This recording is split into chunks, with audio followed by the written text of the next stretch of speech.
शांति शांति शांति। शंकरं शंकराचार्यं केशवं बादरायणं सूत्रभाष्य कृतो वन्दे भगवन्तो पुनः पुनः। ईश्वरो गुरुरात्मेति मूर्तिभेदविभागिने व्योमवद्व्याप्तदेहाय दक्षिणामूर्तये नमः। ॐ शान्ति शान्ति शान्तिः। सर्ववेदांत सिद्धांत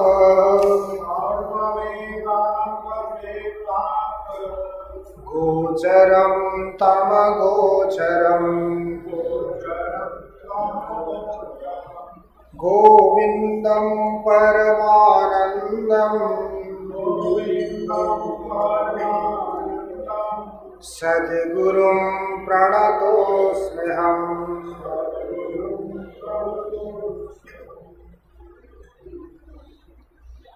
367 अतः समाधत्स्व यतीन्द्रियश्रदा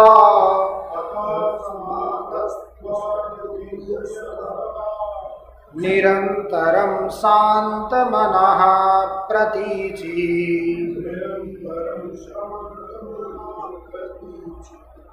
विध्वंसयध्वान्तमनाद्य विद्यया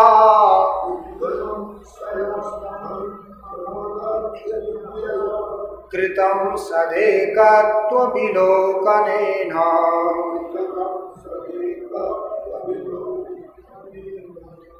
अतः समाधत्स्व यतीन्द्रियश्रदा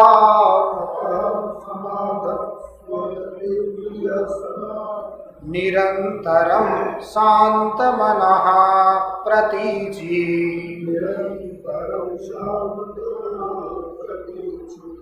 विध्वंसयध्वान्तमनाद्य विद्यया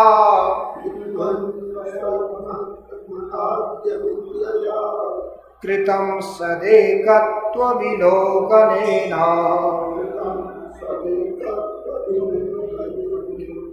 अतः समाधत्स्व यतीन्द्रियः सन्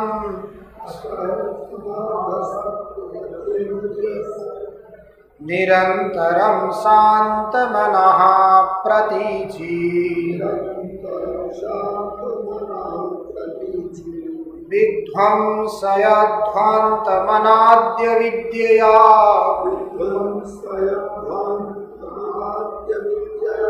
कृतं सदेकत्वविलोकनेन।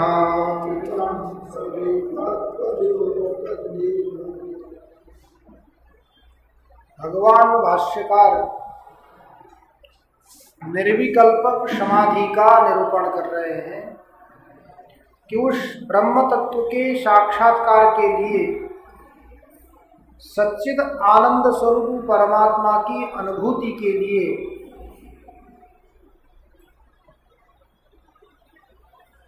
साधन क्या है, कौन से साधन के द्वारा उस सच्चिद आनंद स्वरूप परमात्मा की अनुभूति होती है। इसमें बहुत सारे साधन बताए। निरंतर अभ्यास के द्वारा परिपक्व मन को जब ब्रह्म में जाकर के लीन करते हैं, इसी को निर्विकल्पक समाधि कहा जाता है। इसी में स्वतः अद्वय आनंद की अनुभूति होती है। उसी आनंद को श्रुतियों ने रस शब्द से प्रतिपादन किया। वही वास्तविक रस है और उस रस की अनुभूति करने के लिए, रस का आस्वादन करने के लिए समाधियों के द्वारा सर्वविध वासना की ग्रंथियों का विनाश करके, अखिल कर्मों का नाश करके अंदर बाहर यत्र तत्र सर्वत्र सदा सर्वदा उस सतचित आनंद स्वरूप की अनुभूति उसको होती है, उसके लिए कोई प्रयास करने की आवश्यकता नहीं। अब इनके लिए साधन क्या है कि हम किसके माध्यम से उस निर्विकल्पक समाधि तक पहुँचे। इसके लिए कहा पहले श्रवण करना, श्रवण के बाद मनन करना, मनन के बाद निधिध्यासन करना, निधिध्यासन के बाद जाकर के तब निर्विकल्पक समाधि में पहुंच सकते हैं। इसके लिए स्तर भी बताया। श्रवण की अपेक्षा मनन का 100 गुना महत्व है, मनन की अपेक्षा निधिध्यासन का 1,00,000 गुना 1,00,000 गुना महत्ता है, और निधिध्यासन की अपेक्षा भी निर्विकल्पक समाधि की जो महत्ता है वो तो अनंत गुना है, उसकी कोई सीमा नहीं। एवं प्रकार से इस निर्विकल्पक समाधि के द्वारा उस ब्रह्म तत्व का निश्चित रूप से अवगम किया जा सकता है, इसमें कोई संदेह नहीं। जब तक निर्विकल्पक समाधि की स्थिति नहीं होती तब तक हमारा मन चंचल है। तो चंचल मन में अनेक प्रकार की वृत्तियों की उत्पत्ति होती है। उन अनेक प्रकार की वृत्तियों के द्वारा वो चंचल मन ब्रह्म तत्व में अवगम होने नहीं देता। इसलिए निर्विकल्पक समाधि ही एक साधन है जिसके माध्यम से हम उस सतचित आनंद स्वरूप परमात्मा की अनुभूति कर सकें। अब इसी को स्पष्ट करते हुए आगे कह रहे हैं, अतः समाधत्स्व यतेन्द्रिय सदा। इसमें पाठ भेद है, कहीं यतेन्द्रिय सन है तो कहीं यतेन्द्रिय सदा है, अर्थ में कोई परिवर्तन नहीं। अतः समाधत्स्व यतेन्द्रिय सन, अतः मतलब ब्रह्म तत्व के स्फुट अवगम करने के लिए, ब्रह्म तत्व का निश्चित रूप से ज्ञान हो, इसलिए यतीन्द्रिय सदा, सदा सदा सर्वदा साधक को मुमुक्षु को क्या होना चाहिए, यतीन्द्रिय अर्थात जितेंद्रिय। इसलिए वेदांत विद्या किसको प्रदान की जाए, जब अधिकारी की चर्चा होती है तब उस अधिकारी के चर्चा के समय में भी कहा जाता है, प्रशांत चित्ताय जितेंद्रियाय प्रहीण दोषाय यथोक्त कारणे गुणान्विताया नुगताय सर्वदा प्रदेयमेतत् सततम मुमुक्षवे। ऐसा जो व्यक्ति मिले तो इस व्यक्ति को सदा सर्वदा आध्यात्मिक विद्या देनी चाहिए। वो कैसा है, सर्वप्रथम कहा है प्रशांत चित्ताय, जिसका चित्त प्रशांत, शांत, शांत में भी प्र उपसर्ग लगा दिया, प्रकृष्टेन शांत, विशेष प्रकार से शांत हो, अर्थात बाह्य विषयों की वृत्ति जिसको विचलित न करती हो, ऐसा जो प्रशांत चित्त। अब प्रशांत चित्त व्यक्ति होगा कब, जितेंद्रियाय, जब व्यक्ति जितेंद्रिय होगा, इंद्रियों को जीत लिया होगा, इंद्रियों को अपने अधीन में कर रखा होगा, वही व्यक्ति प्रशांत हो सकता है। जिसने इंद्रियों को अपने अधीन में नहीं किया वो कभी भी प्रशांत नहीं हो सकता, अशांत हो। अशांतस्य कुतो सुखम, जो अशांत होगा तो उस अशांत को कभी भी सुख मिलने वाला नहीं। तो शांत के लिए, प्रशांत होने के लिए क्या होना चाहिए, जितेंद्रिय, जितेंद्रियाय, प्रशांत चित्त वाला हो, जिसने इंद्रियों को जीता हो, अर्थात इंद्रियों को अपने अधीन में कर रखा हो। इंद्रियों को अपने अधीन में कर रखा हो कहने का मतलब यह है कि समझ लीजिए इंद्रियों के माध्यम से विषयों का उपभोग करे ही नहीं, ऐसी बात नहीं है। इंद्रियों के माध्यम से व्यवहार चलाने के लिए, जीवन यापन के लिए उपयोगी विषयों का उपभोग भी करें, परंतु उनमें लिप्त न हो। व्यवहार तो चलाना पड़ेगा, व्यवहार चलाने के लिए इंद्रियां अपनी विषय में जाती है, अपने विषयों को ग्रहण किए बिना इंद्रियों की स्थिति होती भी नहीं। उसके लिए विषयों का उपभोग भी करना है, परंतु जैसे उपनिषद में कहा है तेन त्यक्तेन भुंजीथा, भोग तो हम करें विषयों, परंतु कैसे? त्याग पूर्वक, अर्थात उनमें आसक्त होकर के नहीं, केवल जीवन यापन के लिए, व्यवहार चलाने के लिए, अर्थात इस शरीर के संरक्षण के लिए। अर्थात विषयों का हम उपभोग इसलिए करें कि शरीर चले, हमें शरीर चलाना है इसलिए विषय का उपभोग करें, ऐसा नहीं। विषय का उपभोग इसलिए करें ताकि हमारा शरीर चले। तो प्रशांत चित्ताय जितेंद्रियाय प्रहीण दोषाय,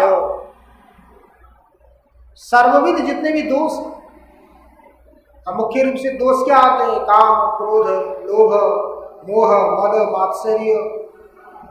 भगवान ने गीता में भी कहा है काम एष, क्रोध एष, रजोगुण समुद्भव। ये सारे गुण जो क्या करते हैं, हमको आध्यात्मिक मार्ग से विमुख कर देते हैं, आध्यात्मिक मार्ग में प्रतिबंधक बन के बैठ जाते हैं। ऐसे ही दोष हैं, इन सर्वविध दोषों का हमें क्या हो, जो व्यक्ति सर्वविध दोषों से रहित, प्रहीण दोष आय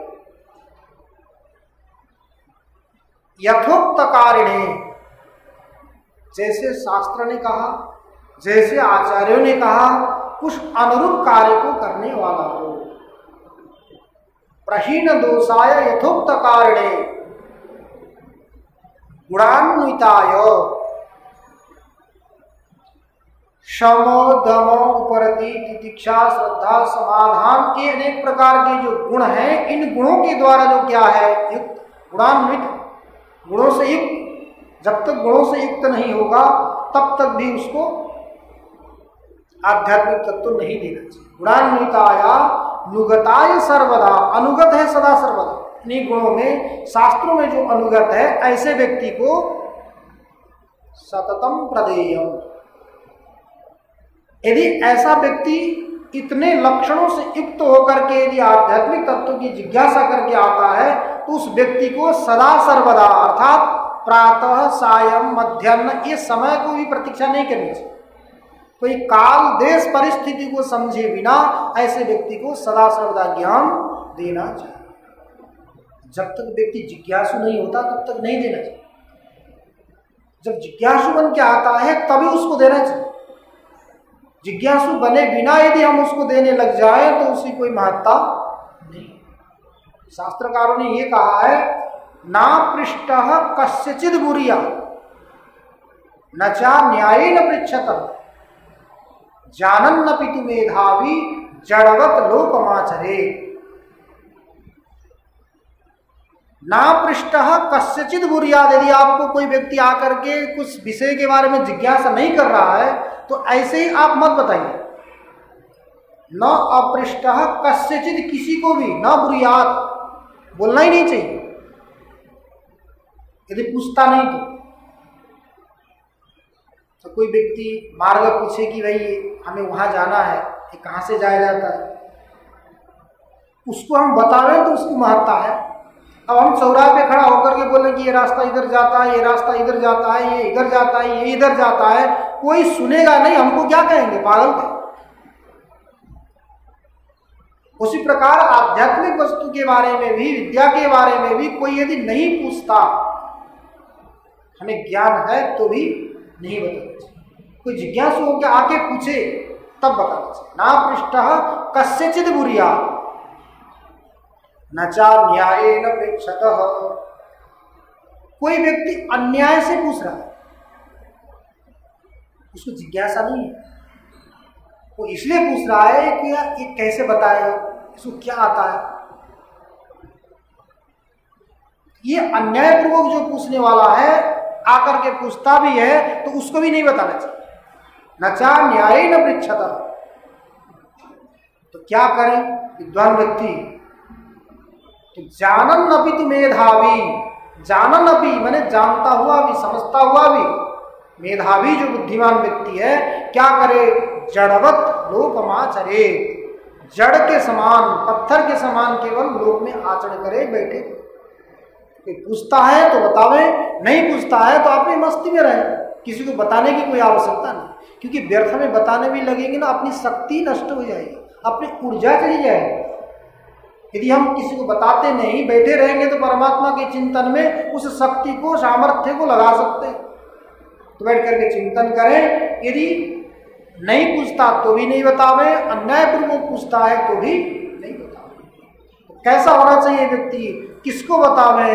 तो ऐसा हो जो प्रशांत चित्त हो, जितेंद्रिय हो, सर्वविध दोषों के द्वारा रहित हो, शास्त्रों में बताए गए गुणों के द्वारा अन्वित हो और शास्त्र आचार्यों के द्वारा बताए गए कार्यों का अनुसरण करता हो। ऐसा व्यक्ति यदि हमें मिले तो ऐसे व्यक्ति के लिए बताने के लिए हमें सोचने की आवश्यकता नहीं, सोचे बिना आंख बंद करके उसको बताना चाहिए। इसलिए कहा यतीन्द्रिय सदा।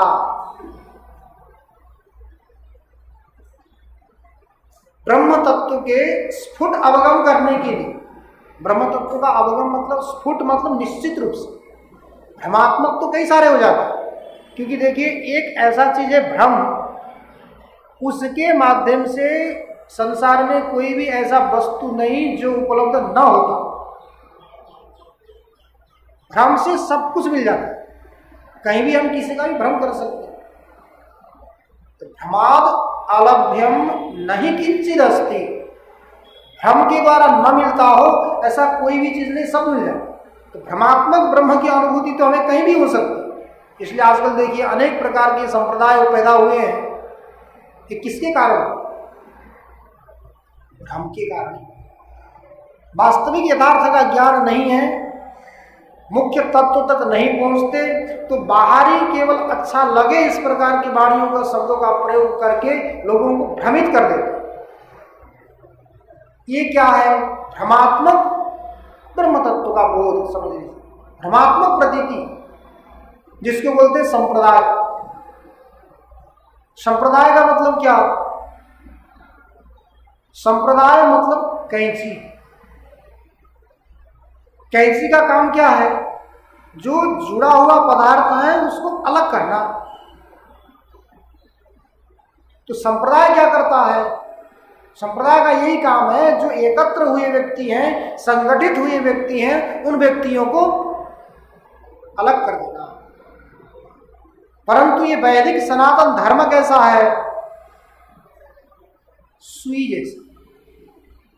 सुई का काम क्या है? अलग हुए पदार्थों को जोड़ने का काम करना। तो अलग हुए पदार्थों को, यत्र तत्र बिखरी हुई वृत्तियों को, बिखरे हुए व्यक्तियों को एक सूत्र में पिरोने का काम किसका है? धर्म का। धर्म एक सूत्र में गूंथ देता, परंतु संप्रदाय क्या कर देता है? एकत्र हुए व्यक्तियों को अलग कर देता है। तो जो भ्रमात्मक बोध करने वाले हैं वो क्या कर देते हैं? अलग अलग। अरे वो ठीक नहीं है, वो प्रक्रिया ठीक नहीं है, वो संप्रदाय ठीक नहीं है, हमारे में आ जाओ, हमारा ठीक है। हमारे तो कहा है धारणात धर्म इत्याहु धर्मो धारयते प्रजा, यह से धारण संयुक्त सधर्म इति निश्चय। धारणात धर्म, जो धारण कर सके वो धर्म। धर्मो धारयते प्रजा, धर्म ही संपूर्ण प्रजाओं को क्या करता है? धारण करता है। धर्म प्रजा को धारण करता है और हमें धर्म का धारण करना चाहिए, क्योंकि नियम है धर्मो रक्षति रक्षिता। जिस धर्म का हम रक्षा करते हैं वो धर्म हमारी रक्षा करता है। अरे हम भी किसी को सम्मान करते हैं तो वो व्यक्ति हमें सम्मान करेगा। यदि हम किसी की उपेक्षा कर देते हैं तो वो व्यक्ति भी क्या करता है? हमारी उपेक्षा कर देता है। तो सब नियम है। जिस प्रकार अंड का नियम है उसी प्रकार ब्रह्मांड का भी नियम। अंड में जो होता है वह ब्रह्मांड में, अर्थात जो ब्रह्मांड में वह अंड में। तो हम धर्म की रक्षा करते हैं, धर्म का सम्मान करते हैं, तो धर्म भी हमारी क्या करेगा? रक्षा करेगा। इसलिए धारणात धर्म इत्यादि धर्मो धारयते प्रजा, यह स्यात् धारण संयुक्त, जो धारण करने के लिए संयुक्त है, समर्थ है, उसी को धर्म कहते हैं। इसलिए धर्म क्या करता है? अनेक प्रकार की विचार, अलग विचार है, अलग राजनीति है, अलग व्यापार है, अलग उनका कार्य है, होने पर भी धर्म व्यक्ति को एक सूत्र में बांध। जिस प्रकार अनेक प्रकार की मणियां हैं, अनेक प्रकार के फूल हैं, उनको सूत्र क्या करता है, बांध करके माला बनाता है। कहीं तो कांच है, शीशा है, कहीं मणि है, कहीं सुवर्ण है, कहीं रजत है, अनेक प्रकार के माला को, दानों को लेकर के एक माला बनाया जाता है। उस माला को धारण कौन कर रहा है, सूत्र। वैसे ही यहाँ भी जो कार्य ब्रह्म है हिरण्यगर्भ, उसका दूसरा नाम सूत्रात्मा है। जो हिरण्यगर्भ है उसका दूसरा नाम सूत्रात्मा। वो क्या करता है, ये सारे संसार को जैसे धागा अनेक प्रकार के मोतियों को, मणियों को, फूल को एकत्र करके माला बना देता है, वैसे ये सूत्रात्मा क्या करता है, सबको पिरोए रखता है। जिस प्रकार धागा सारे मणियों के साथ, फूल के साथ अनुस्यूत है, संबंधित, वैसे ही सूत्रात्मा भी संपूर्ण जगत के जितने भी पदार्थ हैं सबके साथ वो क्या है, अनुस्यूत। परंतु उसका बोध होगा जब यतेंद्रिय सदा, जब यतीन्द्रिय होगा, अर्थात इंद्रियों को जीतेगा, इंद्रियों को अपने अधीन में करेगा, तभी जाकर के उसका बोध हो सकता है। यतीन्द्रिय यतानि निगृहीतानि इंद्रियाणि श्रोत्रादीनि येन शः, जिसने अपनी सारी श्रोत्रादि इंद्रियों को निगृहित कर लिया, ऐसा जो व्यक्ति, वही क्या है, यतीन्द्रिय।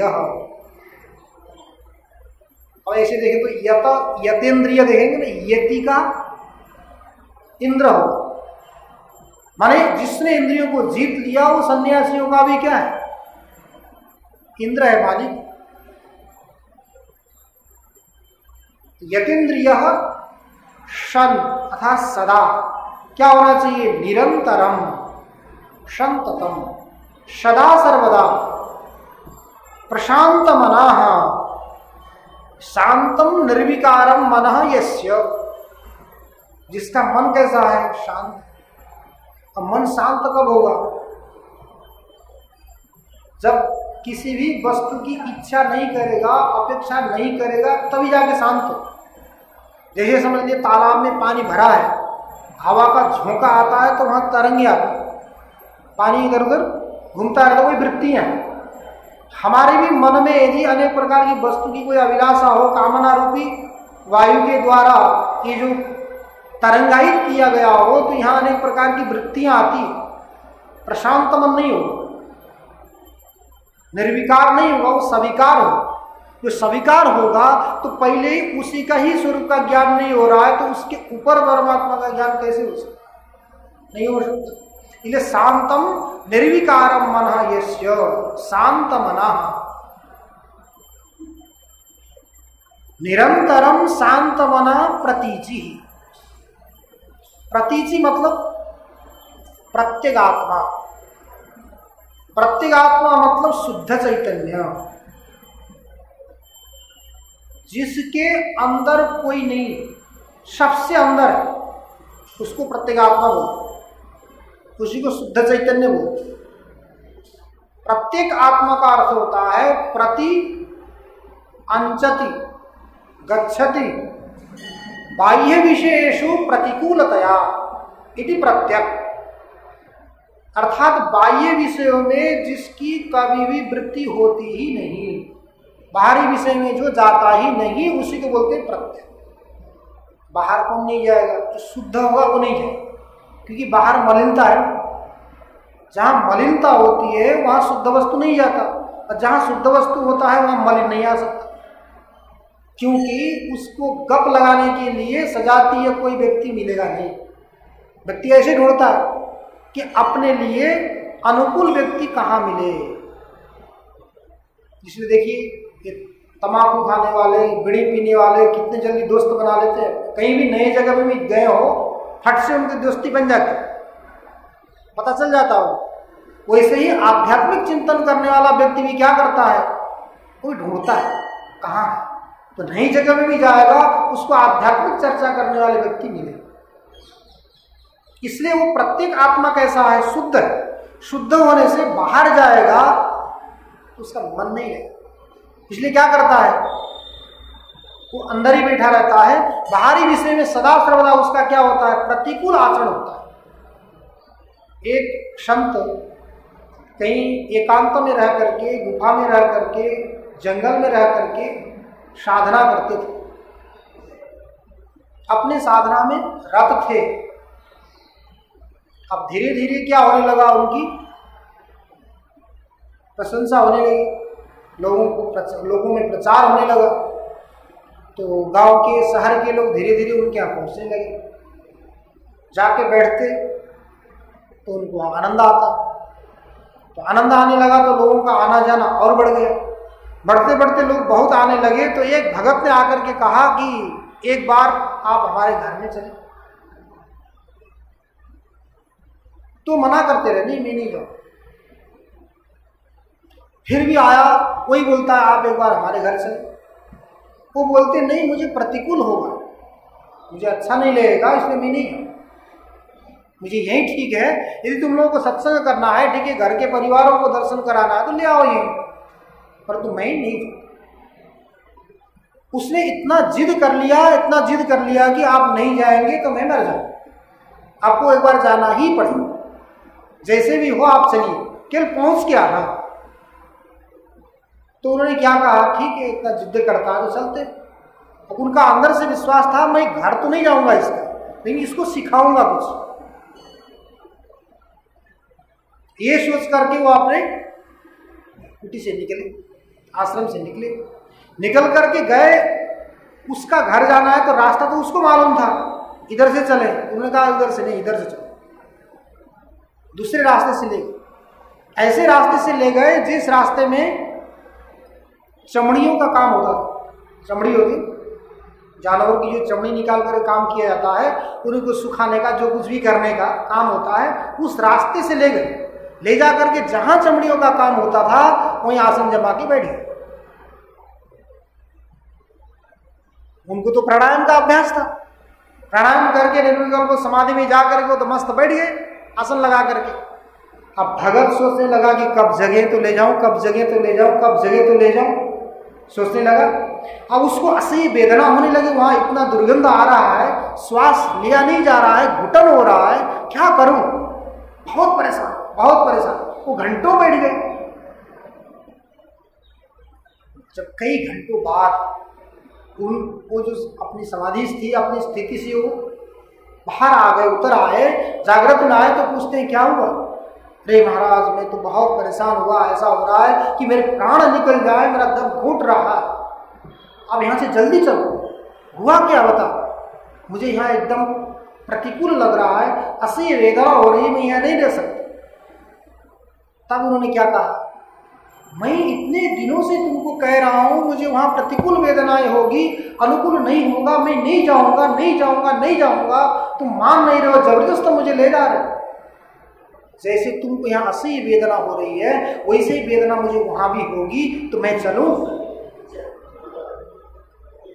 तब उसको समझ में आया कि महाराज मुझे क्षमा करें, मैं अज्ञानी, मैंने आपको जबरदस्त यहाँ तक लाया, इतना कष्ट मैंने आपको दिया, चलिए आप आश्रम चलते। उनको आश्रम में पहुंचाया। आश्रम में पहुंचाने के बाद तब वो अपने घर लौटा। आगे से कभी भी उसने प्रार्थना नहीं की कि महाराज हमारे घर चलो, कभी भी नहीं कहा। उसको ज्ञान हो गया। वैसे ही क्या होता है, जो प्रत्येक आत्मा यदि बाहर ही विषयों में जाएगा, उसको ऐसे ही घुटन होती है, असह्य वेदना होती है। इसलिए सदा सर्वदा बाह्य विषय में उसका क्या होता है, प्रतिकूल ही व्यवहार होता है। इसलिए प्रति अंचति गच्छति बाह्य विषयेषु प्रतिकूलतया इति प्रत्येक शुद्ध चैतन्य। उस शुद्ध चैतन्य के बोध करने के लिए हमें क्या करना होगा, निरंतर इस निर्विकल्प समाधि का अभ्यास करना। अभ्यास करेंगे तब विध्वंसय ध्वांत मनाद्य विद्या कृतम सदेकत्व विलोकनेन, कृतम सदेकत्व विलोकनेन, सच्चिद आनंद स्वरूप परमात्मा के साथ एकत्व का अवलोकन करने से, एकत्व का साक्षात्कार करने से विध्वंसयः, विध्वंस होगा। किसका विध्वंस होगा, अनादि अविद्या, अनादिकाल से पड़ी हुई जो अविद्या है, अविद्या रूपी जो अंधकार है, उस अंधकार का क्या होगा? विनाश। क्योंकि अनादि अविद्या ही सर्व संसार की मूलभूता है। सर्व संसार के मूलभूत इस अज्ञान का उस स्वप्रकाश स्वरूप के द्वारा विध्वंसय विनाशय, विनाश होगा। कब? जब हम उस सारी वृत्तियों का निरोध करके निर्विकल्प समाधि में जाकर के स्थित होंगे, तभी जाकर के उस अनादि अविद्या के द्वारा प्राप्त हुआ जो अंधकार है, सर्व संसार मूलभूत जो कारण है बंधन, उस बंधन का निवारण संभव हो सकता है। पूर्णमिदं पूर्णात् पूर्णमुदच्यते पूर्णमुदच्यते।